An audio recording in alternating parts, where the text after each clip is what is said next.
Bom dia, turma! Hoje nós vamos trabalhar a aula 14, que fala sobre níveis de organização. Bom, aqui nós temos, na página 261, os níveis de organização que são estudados em biologia.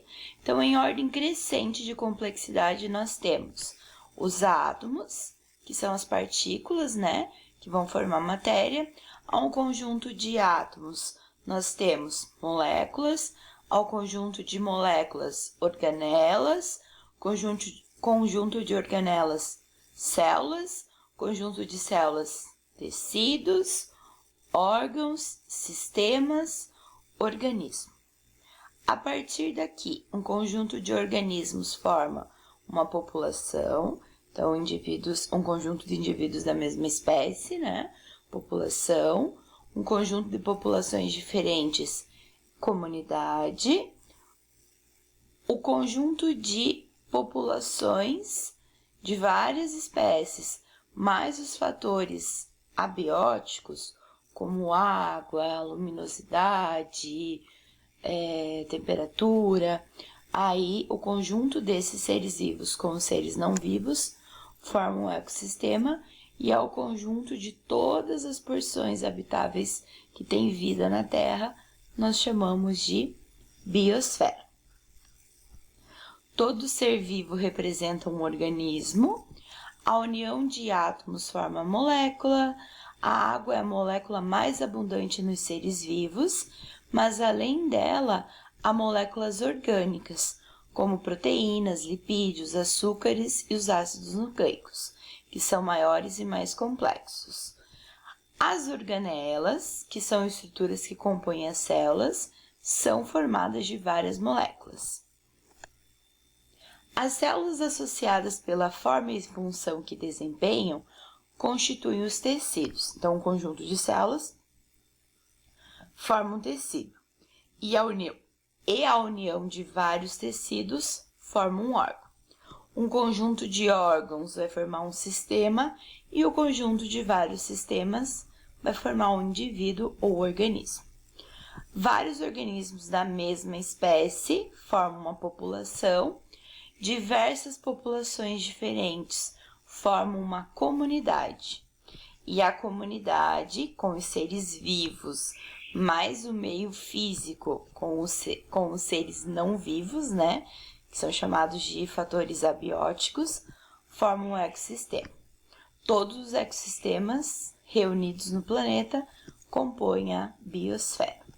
E aqui nós temos a atividade 1 para identificar os níveis.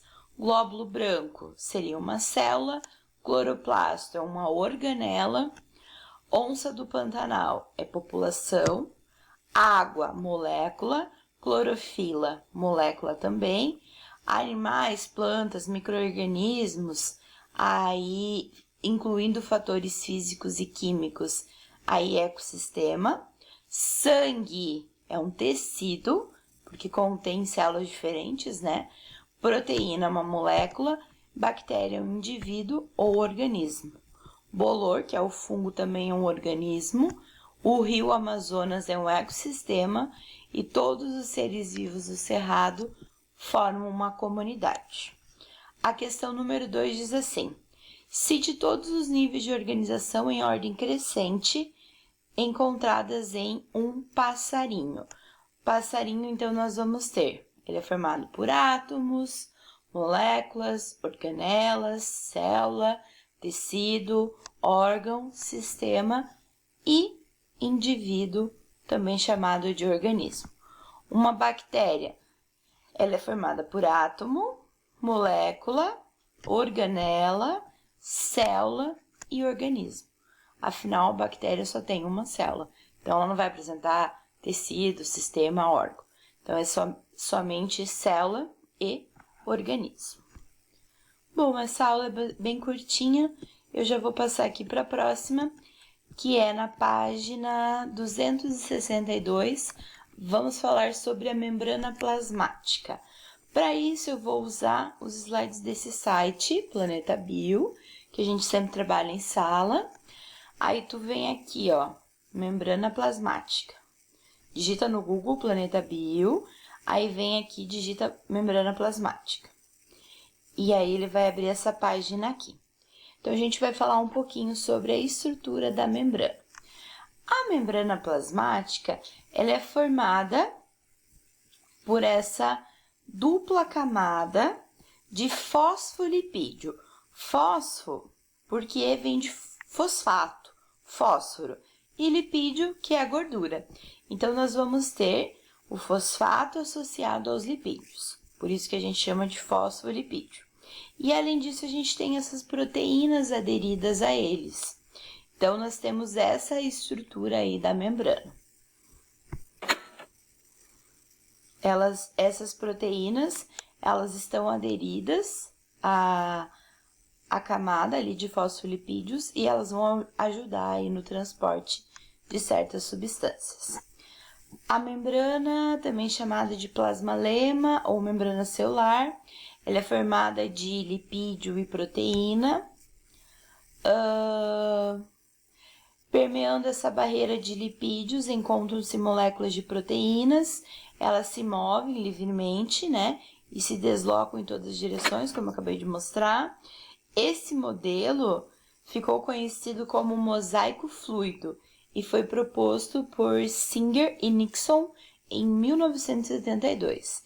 E é um modelo aceito até hoje. Então, o modelo de mosaico fluido diz que a membrana é formada por essa dupla camada de fosfolipídio e aderido a ela a gente tem as proteínas.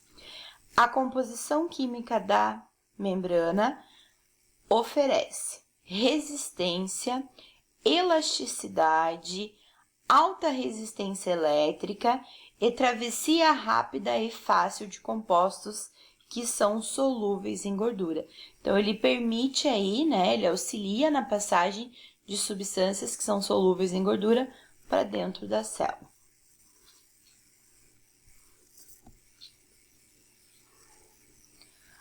Dimensões da membrana.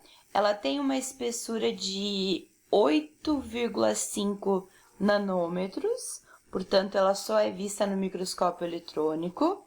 Funções: envolve todas as células vivas, isola o microsistema, então ela separa, né, o meio interno do meio externo da célula, e ela também apresenta a função de selecionar as partículas que entram e saem da célula.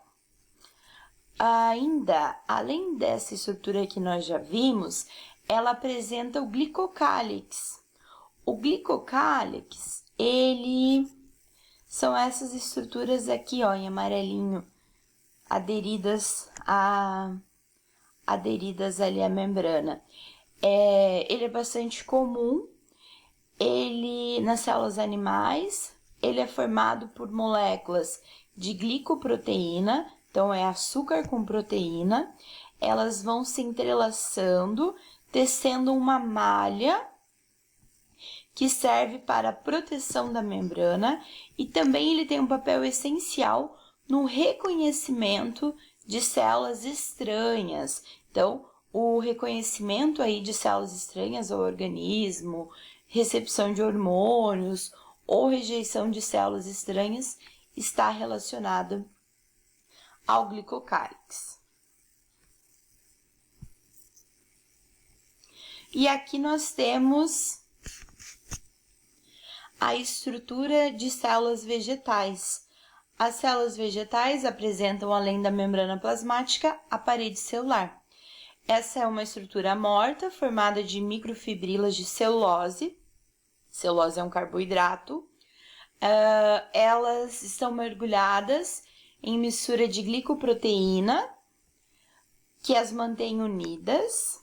Além de proteger a membrana, a parede celular serve como um estrado de sustentação para os tecidos vegetais.